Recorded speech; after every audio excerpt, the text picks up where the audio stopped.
иностранным партнерам, сидящим в этом зале. Хочу вас поблагодарить за то, что вы проявляете такое уважение к России, внимание к развитию отношений между нашими государствами. И надеюсь, уверен, что вся наша работа в эти дни пройдет на самом высоком уровне и с результатом для всех нас. Рад всех вас приветствовать на Восточном экономическом форуме.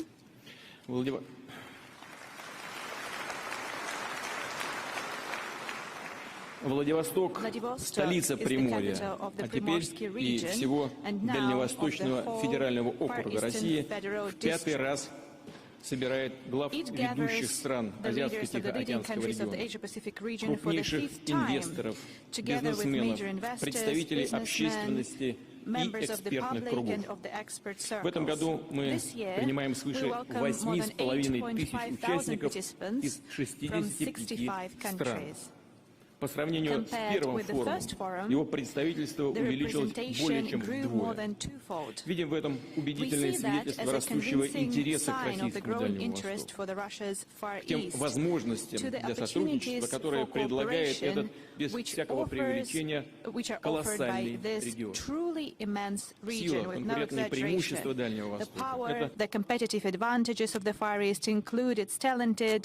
— and hardworking, energetic people, educated and ambitious young people.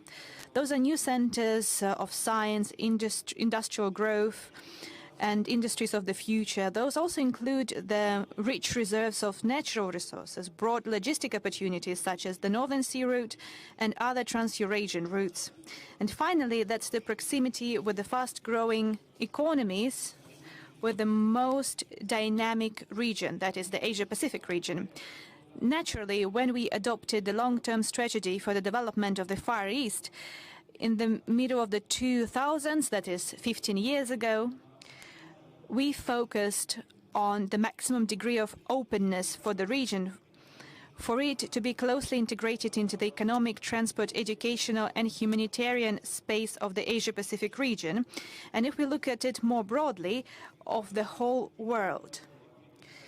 For the development of international and border cooperation, investment and technological partnerships, and that is for the creation of new opportunities, first and foremost for our citizens, for their work and for their life. That was indeed a sharp historic turn. I would like to remind you that at the start and in the middle of the 20th century, and then during the years of the Cold War, many Far Eastern territories, for example, the Vladivostok itself, where we find ourselves today, had mostly military significance and were, as we said back in the day, restricted areas. This was also reflected in the development of those regions. Social and economic development was lacking. And I would like to highlight that over the recent years, the situation has changed drastically, and we are proud that the Far East has become one of the symbols of the openness of Russia, of innovation and determination, and eliminating all kinds of barriers for business and human communication. Undoubtedly, we understand that such a result would hardly be possible without strengthening the atmosphere of trust and constructive cooperation in the Asia-Pacific region as a whole. We want these positive trends to be developed further so that our common region would be safe and stable. Our relationships with India, China, the Republic of Korea, Malaysia, Mongolia, Japan, and other countries of the Asia-Pacific region are based on the principles of respect and honest dialogue. I'm convinced they have great prospects which tally with the growing role that the Asia-Pacific region is to play in the coming decades. I believe that all those gathered here, the high-level guests that we have with us today, would agree with that. On par with openness, we also have one more key principle of our massive plans to develop the Far East of Russia, and that is their long-term and consistent nature. We concentrate our resources and step by step we administratively boost our efforts. We reach our goals and we set new tasks before ourselves. We always strive for more. Over the last 15 years, we have managed to set the conditions so that the Far East would be on the track of advanced growth. And those are not just words. I can provide you some proof.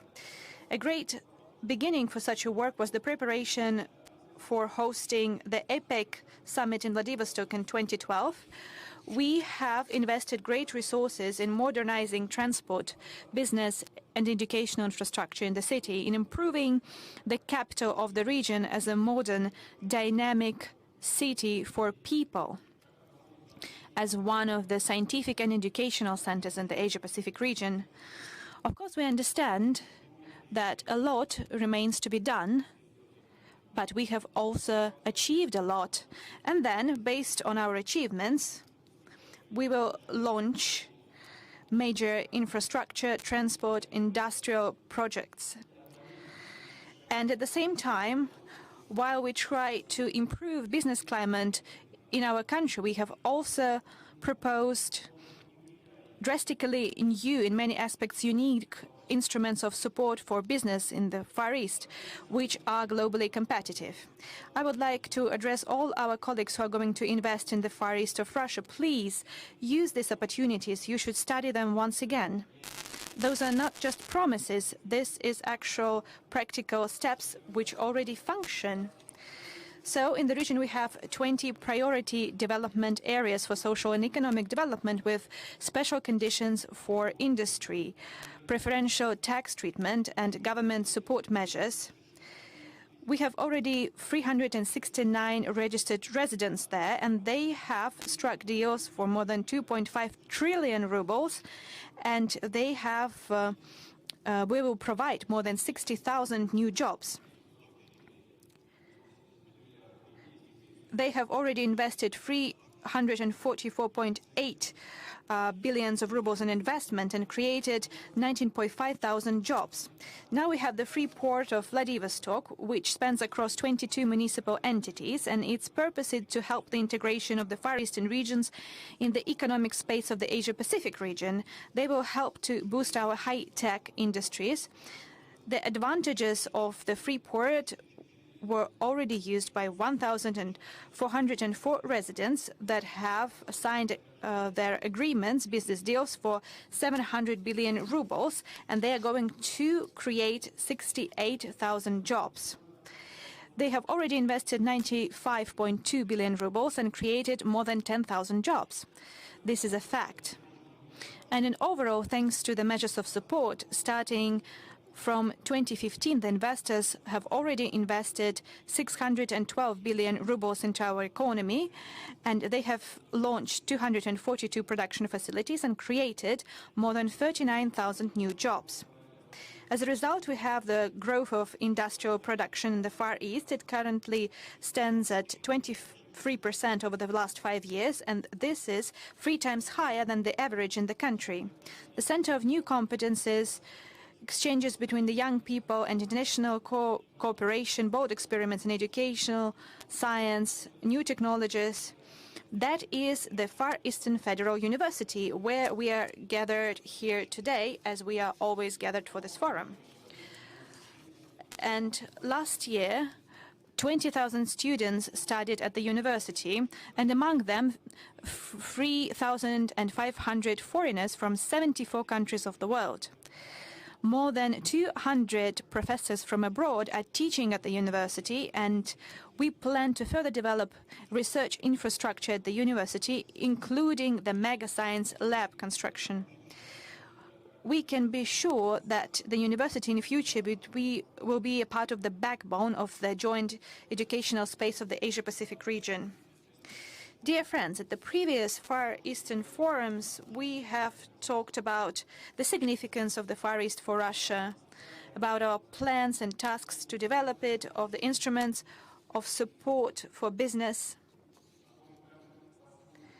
how we can tap into those instruments. I have briefly spoken about this in my address today, although we understand and Just now, with my colleagues during the working lunch, we talked about that without the people, without their energy, without their talents, without their interests in achieving results, no such goals could be reached. So in my address today, I'm going to focus on social and economic development and the social program of development for the region. I believe it would be interesting not only for the people in Russia, but also for our potential investors who already work here in Russia. That would mean that we would create a favorable social and economic climate, and thus we would attract the needed labor resources. So yesterday, together with the leaders of the Far East region, we discussed new stage of development for the Far East. And the point is to convert the economic gains of the recent years into a social growth spurt, into better quality of life for the people. So we need to have changes in healthcare, education, in improving cities and villages that would be felt by millions of people. And such changes should be felt not only in some distant future, as I have already mentioned, not only years later, but very, very soon. And I would like to highlight that compared to 2005, the migration outflow from the Far East has decreased twofold. We need to turn the tide, and the Far East should not lose, but gain more people with their energy, power, and initiative. So I would like to go back to our talk at the working lunch. We discussed this topic, and my colleagues actually raised this question. What is the outflow of people from the Far East? That is indeed a very important question from the moral and ethical point of view, and from the economical point of view as well. This region should be attractive for qualified personnel and for the young people, because the young people are our future. Even more so that the Far East is a very young region of Russia. It has great demographic potential, which we need to keep and multiply. The overall birth rate is higher than the average in Russia. Out of 8,200,000 people living in the federal district, almost 1.5 million are school children, students, and college students. They have victories in various sports competitions, international and all-Russian scientific competitions. For example, recently Kazan hosted World Skills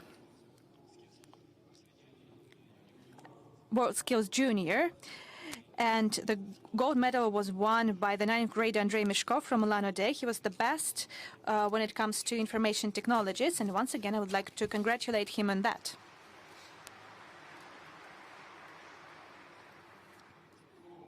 So we have talented, gifted, creative people here in the Far East. They are capable to take on the world and reach ambitious goals. So the first and key task for the new development of the Far East is to support the young people, to do everything in our power so that the young people would have the broadest opportunities to get education, find themselves in life and in professional setting, to start a family and raise their children, so that they would make their contribution into development of the Far East so close to them. And first and foremost, we need to boost the volume of construction, modern construction that is, and it should be affordable for the people. And yesterday, with my colleagues, the leaders of the region, we discussed this very question, and we want to launch a special mortgage program in the region. And young families could take a mortgage to buy a flat or a house in the Far Eastern regions only under 2% interest rate per year. And recently, we have a preferential interest rate in mortgage that is a 5% interest rate. And my colleague said yesterday that it was not enough. And I would like to tell the leaders of other regions that it is not possible to do all around the country, and that would actually have no effect, because this measure is there to attract highly qualified personnel to the Far East of Russia. We need to launch this program this year, and it would last for 5 years. And why? Because we need to define and earmark the financing and the sources of financing in future, because this is a long-term program. We need for it to cover the first stage market, that is the new construction, and for individual construction for those people who have taken the Far Eastern hectare, the so-called Far Eastern hectare. As the source of financing, we can use the money from the state program of the development of the Far East. And our healthcare system should be modern and accessible and affordable as well. And this primarily concerns the primary healthcare, the closest to the people. And the informatization and equipment of the medical centers, the first aid and obstetric centers, and maternity hospitals, and our air medical service is very important. This is required for the development of the Far East.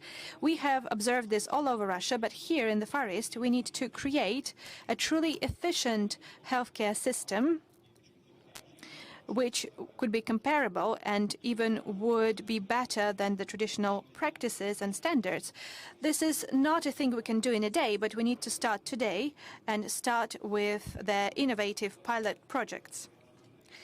Indeed, we need to create a medical cluster in the federal Far Eastern district with a special regulation setting that would allow us, without excessive formalities, to open branches and divisions of international medical centers to attract the best experts and to use the medicines and methods that have proven effective abroad.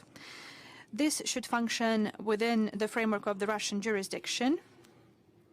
All nuances have to be worked out by the relevant agencies and ministries, and first of all with the Ministry of Health of the Russian Federation.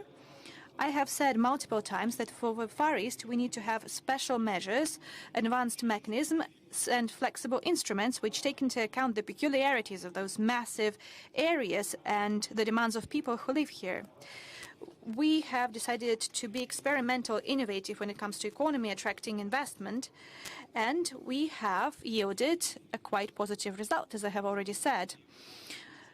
We need to act in the same key when it comes to social development. I ask all the federal agencies, all the colleagues who are involved in developing the region, to be led by this very logic, by the interests of the Far East, and that is the entire country. An important step for strengthening the educational awareness-raising and humanitarian space of the country should be the opening of a new cultural, educational and museum complex here in Vladivostok. But at the same time, we need to drastically upgrade the whole network of museums, libraries, theaters, cultural centers, leisure centers, additional education centers in the Far East of Russia to make them vibrant, interesting, modern centers which would attract people of all ages, children and young people. We have just discussed this very question. I mentioned our prior meeting for the third time, and Mr. Shinzo Abe here said about the attractiveness and the tourism potential of the region. Yes, indeed, creating such a major all-Russian cultural and awareness-raising center with branches of our leading museums, such as the Tretyakov Gallery, the Hermitage Museum, the Russian Museum, the Mariinsky Theater branch, would undoubtedly increase the tourism potential of the region multifold.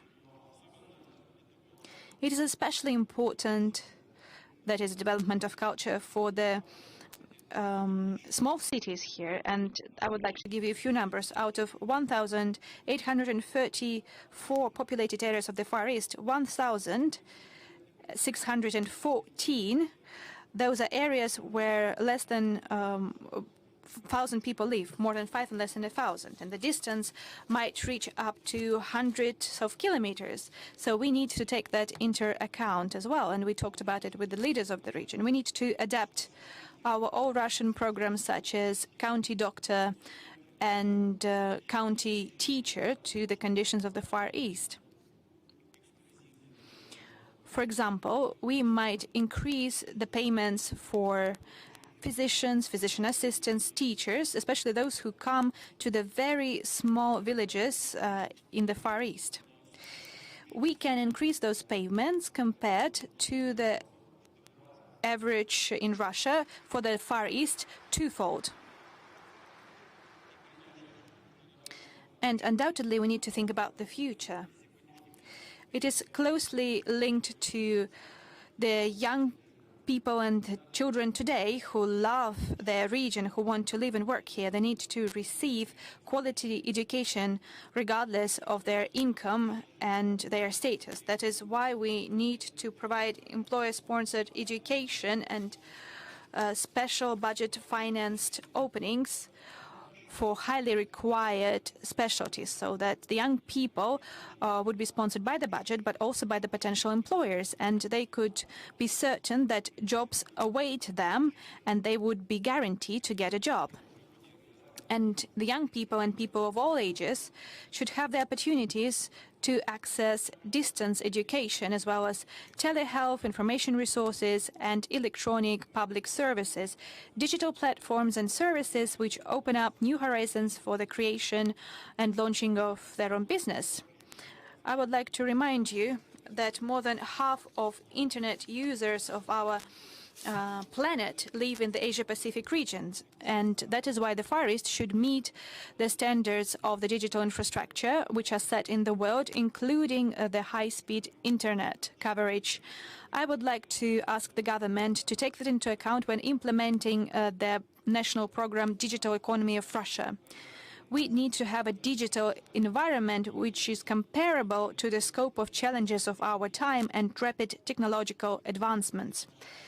That is why our second important strategic task, the Russian Far East, should become one of the global centers of high technologies and competences, new industries, and new areas of production. That is the focus of the leading quality jobs for well-qualified professionals. Thank you.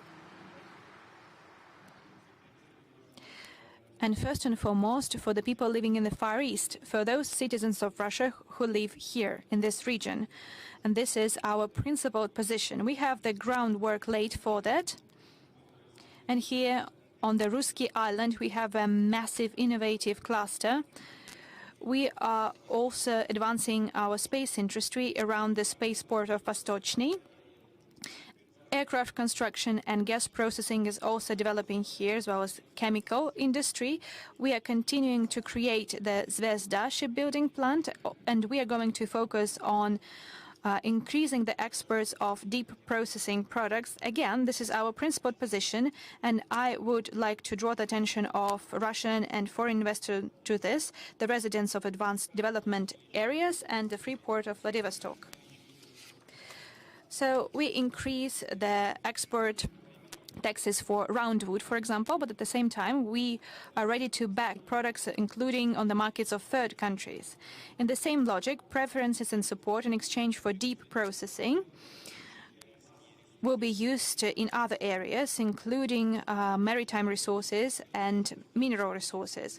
As for safeguarding and careful use of our forest resources, this is a very important topic, and we should consider it in the scope of the entire country at the special meeting of the State Council. We understand the creation of a massive scientific and industrial center in the region is a colossal challenge.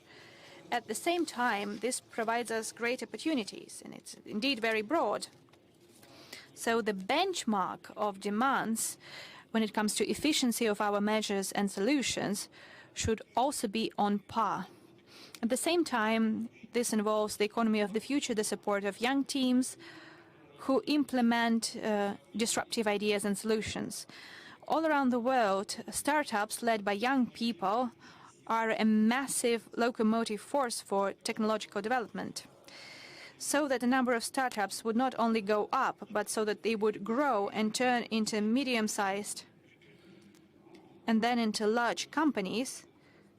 We need not only legal support, we also need regulatory environment as well as efficient financial instruments. So I suggest that we create a special venture capital fund in the Far East. We talked about it yesterday, and I agree with that. So I would ask the government to come up with special proposals because we have financial resources to support that. And the third strategic goal, what we set before ourselves, is also very ambitious, and it is in line with the global environmental agenda, with the challenges that not only Russia, but also the entire planet faces today. We are talking about the development of the Russia's Far East as a global natural and tourism center, as an international experimental ground where we could test various approaches to resolving the most important issue for all of us. That is how to strike the proper balance between economic activities, the development of ecotourism, accessibility of nature for the people, and at the same time safeguarding our unique ecological systems. And today, the unique beauty of the Far Eastern areas attracts hundreds of thousands of tourists. In 2016, the region was visited by 5.2 million people, including 750,000 foreigners. And last year, almost 7 million people, and around 1 million of them were citizens of other states. The reaches include the Lake of Baikal, the Kronetsky Natural Reserve in Kamchatka, the National Park Alhanai in Zabaikalia region. All in all, there are 64 designated conservation areas in the region of federal significance, and I would like to highlight that I have already tasked my team to count and to define the borders of all those conservation areas, national parks, etc., etc. We need to accelerate this work all over the country, and in the Far East, we need to do that first and foremost. Then we need to launch the PPP projects in tourism, to invite responsible investors, to offer them a preferential regime while keeping in line with the criteria of ecotourism. And we need modern information resources so that the people could swiftly and conveniently receive all the necessary information, when and where they can go, what tourist route they should choose, and foreign citizens could also receive their visa very rapidly. And by the way, here in the Far East, we have first introduced the e-visa system. This has facilitated the formalities for foreign tourists and entrepreneurs, and over 2 years, we have already issued more than 140,000 of such visas. All the development goals and the modern quality of life standards need a new level of mobility, and for the Far East, this is first and foremost a developed air traffic system, accessible tickets for flying inside the region as well as to Siberia and Central Russia and abroad. Up to 2024, 40 airports would be reconstructed in the Far East, and to expand local air traffic and to upgrade the fleet of regional and local planes and helicopters, we need to use the capacities of aircraft plants in Lanode, Komsomolsk, on Amur, and Arseniev. And the priority for all aircraft companies around the world is safety, security, and comfort. And for those companies working in the Far East, one more priority should be affordability of tickets. I guess it would be only rational that their companies who want to expand their presence in the Far East should have responsible and rational pricing policy, and they would have preferential access to clients in a much more advantageous routes. We have talked about it with the Minister of Transport, and this system works in practice, and probably we need to have it set in various documents. And for this region, this is well justified, and we need to think up of regulations to set it in stone, so to say. Dear friends, we have massive goals to develop the Far East. Major goals always translate into partnership and uniting our efforts. And we want to have such cooperation open for those who are interested in it. And we believe in the future of our cooperation and the future of the Far East of Russia. But for us to be successful, as well as to be successful all over our country, we need for the society and community to be consolidated and to be ready to pitch in and to make a contribution and their energy to the overall result. We have such an environment that all plans and all dreams will come true, even the boldest ones. I would like to wish every success to the participants of the forum and all the best. Thank you for your attention. Спасибо. Thank you.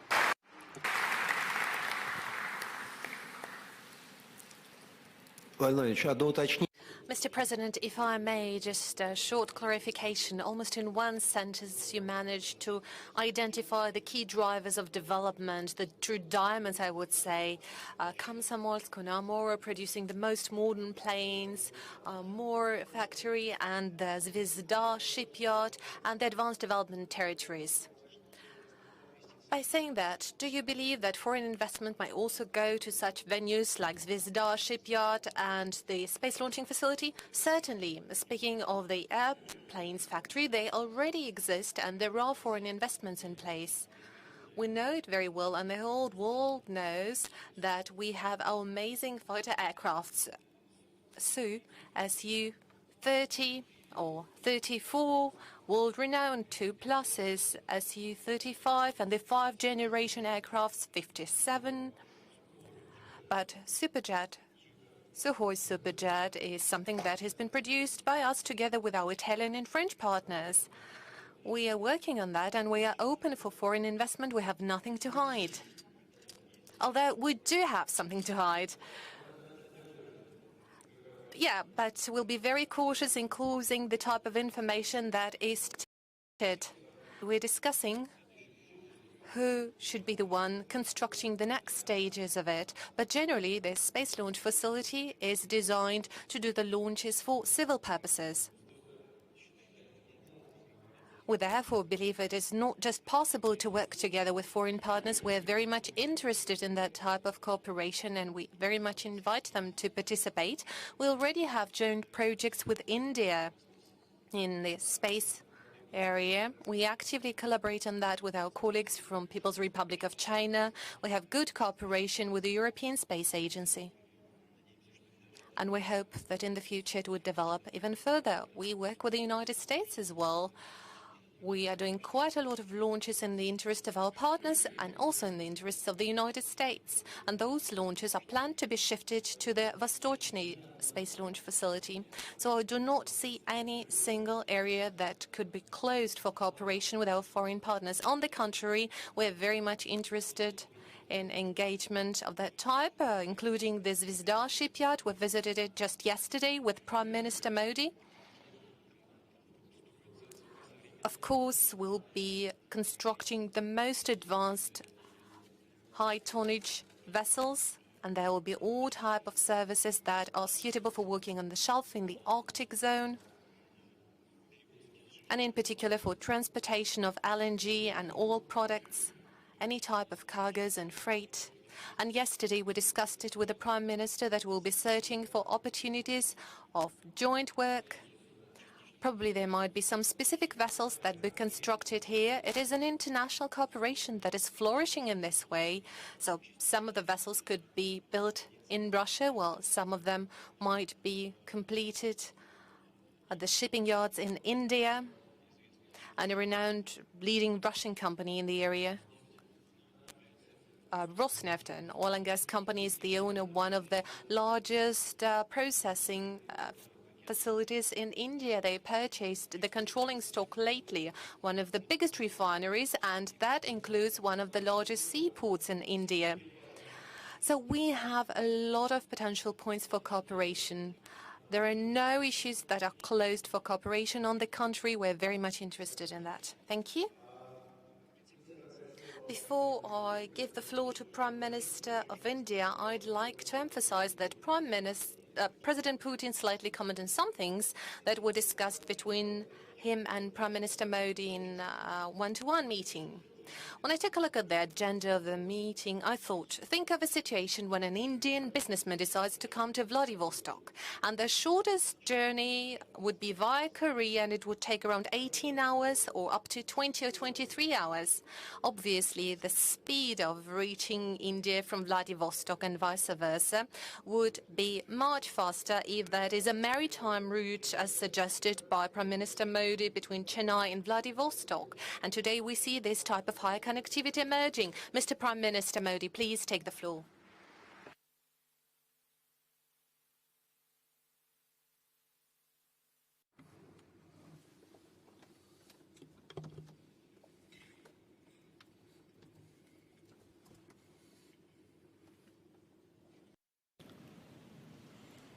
Excellency, President Putin,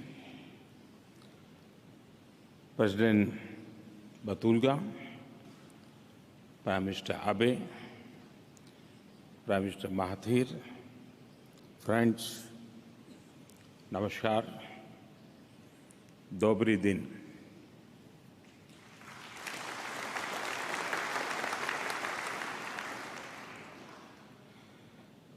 Vladivostok के शांत और प्रकाशमय वातावरण में आपके साथ संवाद करना एक सुखद अनुभव है। सुबह का उजाला यहाँ से होकर दुनिया में फैलता है और पूरी दुनिया को ऊर्जावान बनाता है। मुझे पूरा विश्वास है कि आज का हमारा यह मंथन केवल फार ईस्ट ही नहीं बल्कि पूरी मानव जाति के कल्याण के प्रयासों को नई ऊर्जा और नई गति देगा। इस महत्वपूर्ण अवसर को मुझे हिस्सा बनाने के लिए मैं अपने मित्र राष्ट्रपति पुतिन का आभारी हूँ। राष्ट्रपति जी ने मुझे यह निमंत्रण भारत के आम चुनाव से पहले ही दे दिया था। 130 करोड़ भारतवासियों ने मुझ पर विश्वास जताया और आपके निमंत्रण भी उनका विश्वास और मोहर लग गई। फ्रेंड्स, 2 साल पहले राष्ट्रपति पुतिन ने मुझे सेंट पीटर्सबर्ग इकोनॉमिक फोरम में आमंत्रित किया था। यूरोप के फ्रंटियर से पैसिफिक के गेटवे तक मेरी भी एक प्रकार से ट्रांस साइबेरियन यात्रा हो गई है। व्लादिवोस्तोक यूरेशिया और पैसिफिक का संगम है। यह आर्कटिक और नॉर्दर्न सी रूट के लिए अवसर खोलता है। रूस का करीबन 3/4 भूभाग एशिया है। फार ईस्ट इस महान देश की एशियन आइडेंटिटी को सुदृढ़ करता है। इस क्षेत्र का आकार भारत से करीब 2 गुना है। इसकी आबादी सिर्फ 6 मिलियन है, लेकिन यह रीजन खनिज, ऑयल और गैस जैसे प्राकृतिक संसाधनों का धनी है। यहाँ के लोगों ने अपने अथक परिश्रम, साहस और इनोवेशन से नेचर की चुनौतियों पर विजय पाई है। यही नहीं, कला, विज्ञान, साहित्य, स्पोर्ट्स, इंडस्ट्री और एडवेंचर, मानव गतिविधि का ऐसा कोई एरिया नहीं है जिसमें फार ईस्ट के लोगों ने, व्लादिवोस्तोक के बाशिंदों ने सफलता हासिल ना की हो। साथ ही उन्होंने रूस और उसके मित्रों के लिए भी अनेक अवसर बनाए हैं। फ्रोजन लैंड को फ्लावर बेड में बदलकर एक सुनहरे फ्यूचर का आधार तैयार किया है। कल राष्ट्रपति पुतिन के साथ मैंने street of the far east exhibition देखा। यहाँ की विविधता, लोगों की प्रतिभा और टेक्नोलॉजी के विकास ने मुझे बहुत ही प्रभावित किया है। इनमें प्रगति और सहयोग की अपार संभावनाएं मैंने महसूस की हैं। फ्रेंड्स, भारत और फार ईस्ट का रिश्ता आज का नहीं, बहुत पुराना है। भारत वो पहला देश है जिसने व्लादिवोस्तोक में अपना कॉन्सुलेट खोला।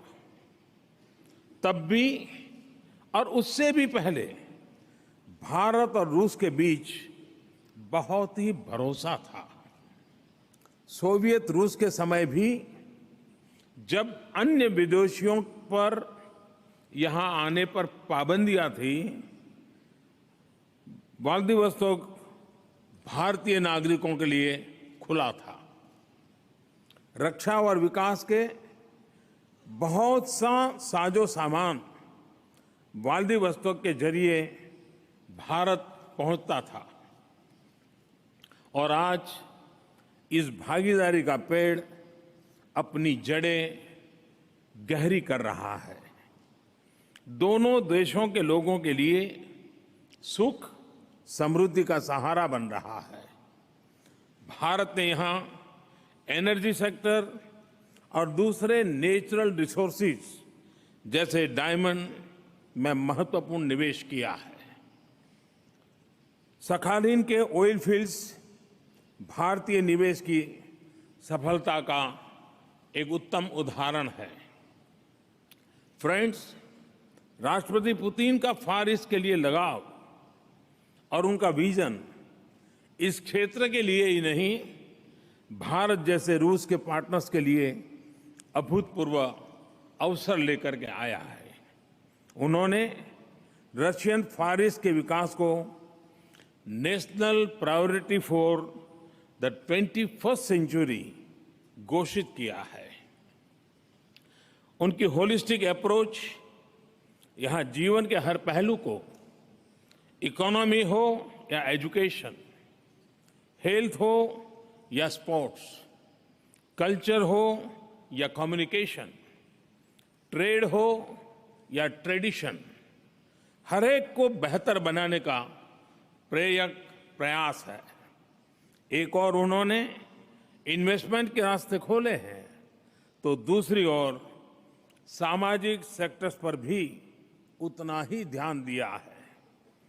मैं स्वयं उनके इस विजन से प्रभावित हुआ हूं और इसे शेयर भी करता हूं। भारत उनकी इस विजनरी जर्नी में कदम से कदम मिलाकर रूस के साथ चलना चाहता है।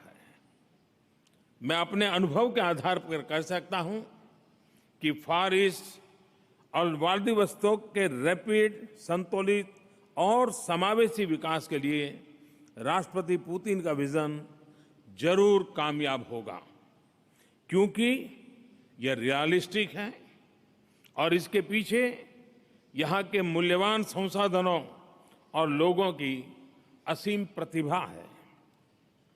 उनके विजन में इस रीजन के लिए और यहाँ के लोगों के लिए सम्मान और प्यार झलकता है।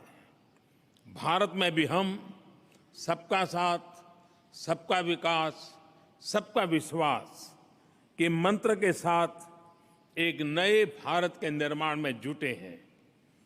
2024 तक भारत को $5 ट्रिलियन की इकोनॉमी बनाने के संकल्प को सिद्ध करने में जुटे हैं।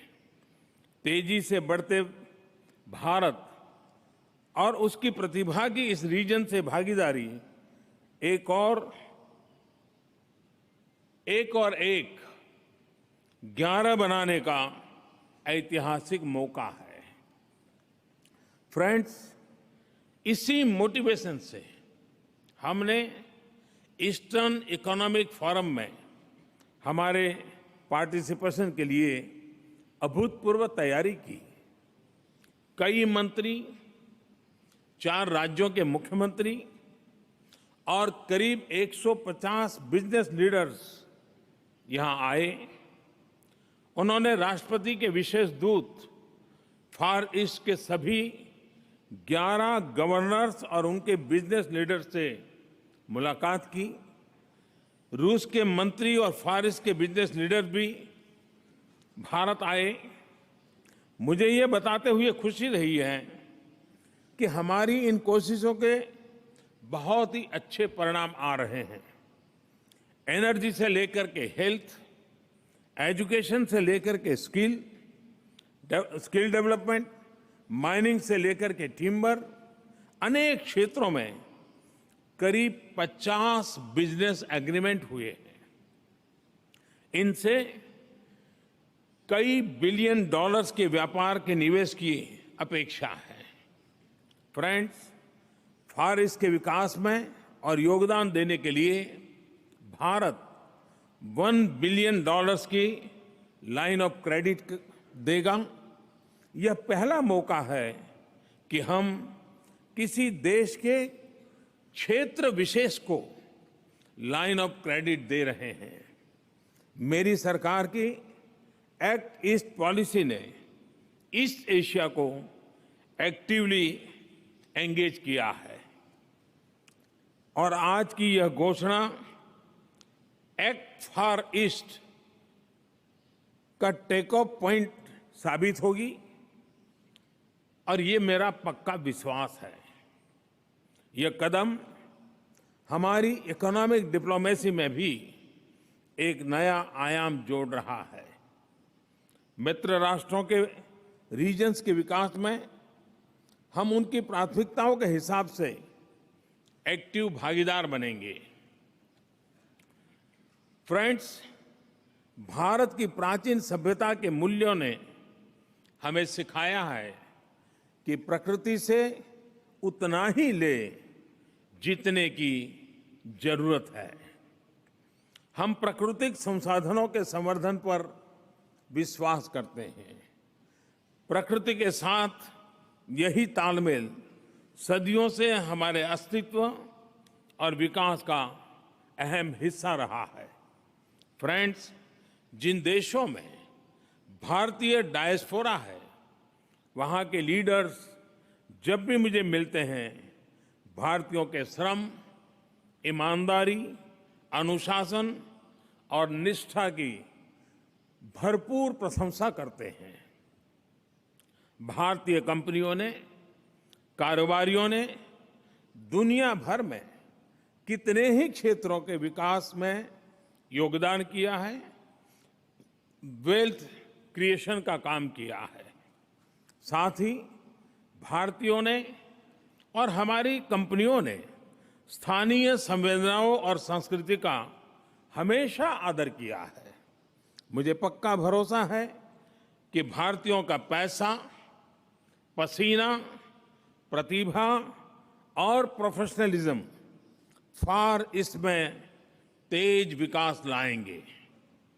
ईस्टर्न इकोनॉमिक फोरम में भारत ने पार्टिसिपेशन के जो उत्तम परिणाम आए हैं, उन्हें आगे बढ़ाने के लिए मैं फार ईस्ट के सभी 11 गवर्नर्स को भारत आने का निमंत्रण देता हूं।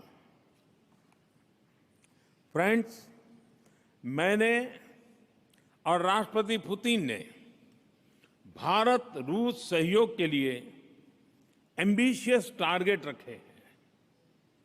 हमारे संबंधों में हमने नए आयाम जोड़े हैं, उनको विविधता दी है। संबंधों को सरकारी दायरे से बाहर ला करके प्राइवेट इंडस्ट्री के बीच ठोस सहयोग तक पहुंचाया है। उनको राजधानियों से बाहर स्टेट्स और रीजन्स तक ले गए हैं। हमने हर क्षेत्र में सहयोग को अपनी special and privilege strategic partnership के सांचे में बढ़ाया है, ढाला है। हम मिलकर स्पेस की दूरियां भी पार करेंगे और समंदर की गहराइयों से समृद्धि भी निकाल के ले आएंगे। फ्रेंड्स, इंडो पैसिफिक रीजन में सहयोग का नया दौर हम शुरू करने वाले हैं। व्लादिवोस्तोक और चेन्नई के बीच जब शिप चलने लगेंगे, जब व्लादिवोस्तोक नॉर्थ ईस्ट एशिया के मार्केट में भारत का स्प्रिंग बोर्ड बनेगा, तब भारत रूस की साझेदारी और गहरी होगी और फलेगी और फूलेगी। तब फार ईस्ट एक और यूरेशियन यूनियन और दूसरी ओर ओपन, फ्री और इंक्लूसिव इंडो पैसिफिक का संगम बनेगा। इस क्षेत्र में हमारे संबंधों का मजबूत आधार होगा रूल बेस्ड ऑर्डर, सॉवरेनिटी और टेरिटोरियल इंटीग्रिटी के लिए सम्मान और अंदरूनी मामलों में दखल से परहेज।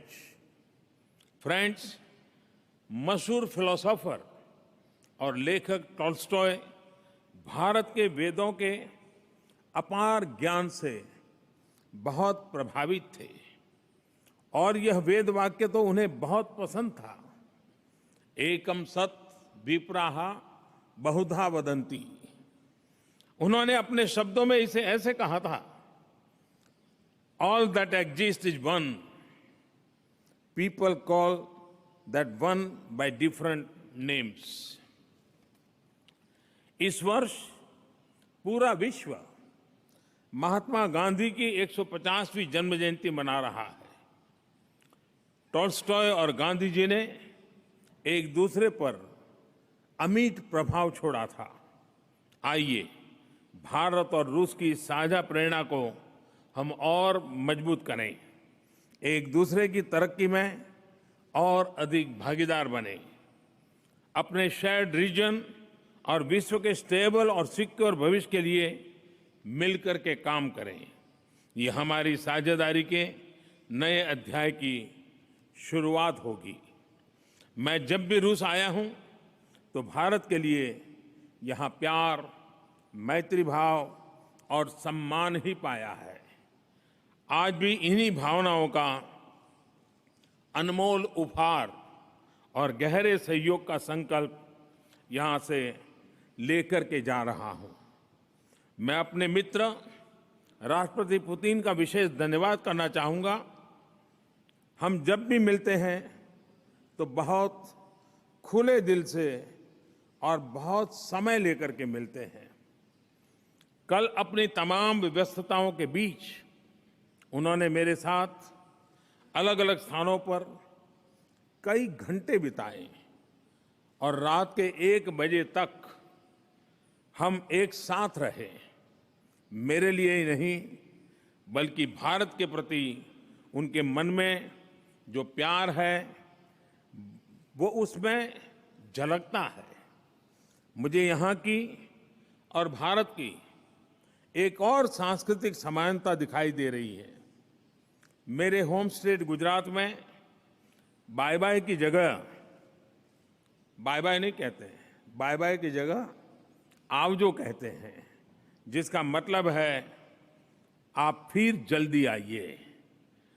यहां कहते हैं दसवीं दानिया।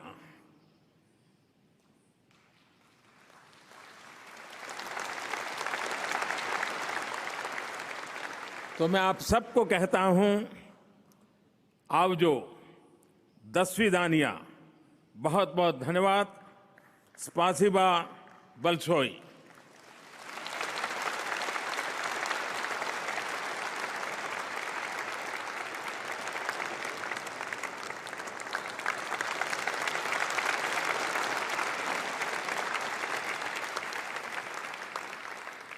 Владимир Ильич, губернатора можно командировочные оформлять 11 дальневосточным как? For the trips of the governors, they should go to the accounting office. Mr. Prime Minister, one quick question from the news. Unfortunately, there is a reason why the turnover between Russia and India can grow even more.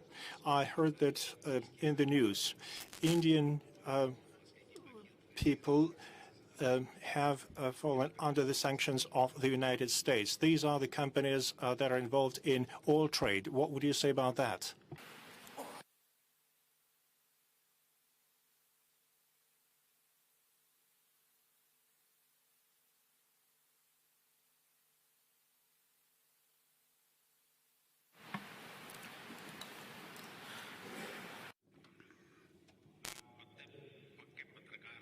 You are a good journalist. You have really couched your question in very interesting words. Between India and Russia, वो हर क्षेत्र में फला फूला है। भारत का oil and gas के क्षेत्र में इन्वेस्टमेंट है।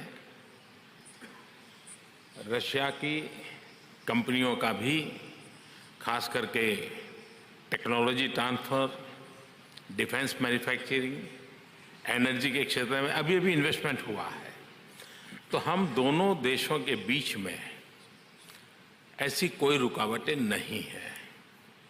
जो आपका तीसरा सवाल है, जो बिल्कुल एक पत्रकार के हैसियत से आपने बढ़िया ढंग से पूछा है, मैं समझता हूं कि दुनिया के अंदर इस पर बड़ी डिबेट चल रही है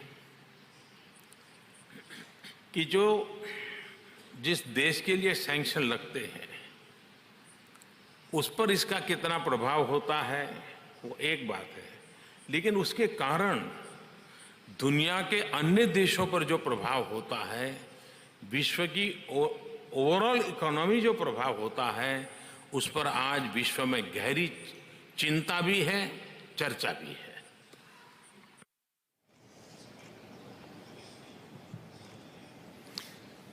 Ну, давайте вернемся к иранской теме, потому что мы мимо нее не пройдем чуть попозже. А сейчас все-таки у нас часть, связанная с официальными выступлениями. И президент Монголии, который только что принимал Владимира Владимировича у себя. Пожалуйста, президент Баталга, прошу вас подойти к сцене. К подиуму, к трибуне.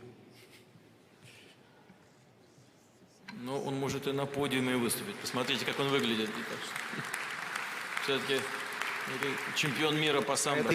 He's world champion in sambo wrestling. баярлалаа. Ингээд Улсын орны ерөнхийлөгч Владимир Владимирович Путин, Японы улсын ерөнхий сайд Шинзо Абе, Бүгд найрамдын улсын ерөнхий сайд Нарендра Моди, Малайз улсын ерөнхий сайд Махатир Мохаммед мөн та бүхэн хатагтай ноёдоо та бүхэнд энэ өдрийн мэндийг хүргье.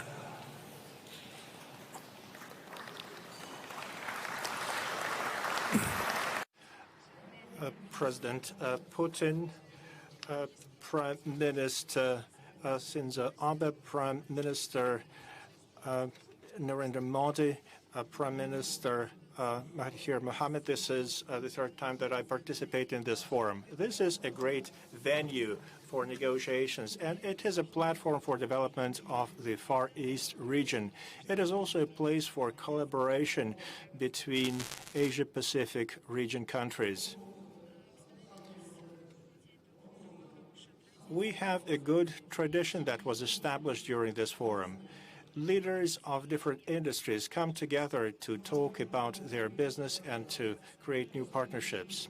I would like to share some of my thoughts about the growth of collaboration between our economies. This is the main theme of this forum. Our citizens communicate through social networks. Communication is very fast. We, the leaders, have the responsibility to improve the quality of our economies, improve the situation with the development, and fight poverty. There are various technologies and solutions that we can use to give our citizens better lives. I encourage you to think about the opportunities to eliminate problems and barriers that stand in the way of achieving this goal. We need to support various business projects. We need to implement the most modern solutions and optimize use of resources. We believe that it is essential to act today to overcome problems and red tape-related obstacles. I am fully supportive of all initiatives in this sphere. There are some economic problems, though, where we have to walk away from politics. Ladies and gentlemen, it's good to hear that we are here, and President Putin visited Mongolia 2 days ago. We have taken our relations to a new level, to the level of comprehensive partnership. We want this partnership to become a good example for others. Mongolia is a landlocked country, and the ports in the Far East of Russia play a big role for the development of our trade with other parts of the world. That also is a way for us to attract foreign investment. Once again, I want to say thank you to the President of Russian Federation, Vladimir Putin, for creating great conditions for transit shipping opportunities because of our geographic location. To use these opportunities, the government of Mongolia decided to open a representative office in the city of Vladivostok. This is going to be a good contribution to expansion of our trade and economic relations.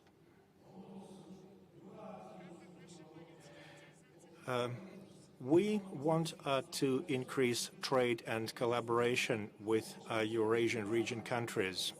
We are working together on signing of a free trade agreement between Mongolia and Eurasian Economic Union. We are confident that a free trade agreement would play a big role in reducing tariff and non-tariff barriers to trade, and it would help us to fully use the resources of our economies. To increase integration, we launch joint infrastructure projects with Russia and China. We want them to be as effective as possible. We have a joint program of building an economic corridor between the three countries. We are implementing this economic corridor, and this is going to put the regional cooperation on a new level. We work very hard in this direction.